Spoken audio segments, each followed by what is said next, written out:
வாழ்வான வணக்கங்கள். இது 4வது பொதுக்குழு கூட்டத்திற்கு தலைமை நடத்தக்கூடிய அண்ணன் திரு சண்முகம் அவர்களே, நம்முடைய பொள்ளாச்சி பூரணா உழவர் உற்பத்தியாளர் நிறுவனத்தின் தலைவர் திரு கே நித்யானந்தம் அவர்களே, சிறப்புரை வழங்க வந்திருக்கின்ற திரு பாலமோகன் அவர்களே, மற்றும் நமது நிறுவனத்தின் இயக்குநர்கள் திரு பாலு, திரு கோபி அவர்களே,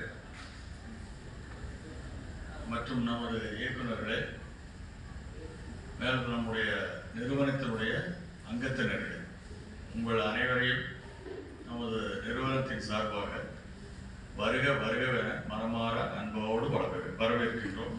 நன்றி, வணக்கம்.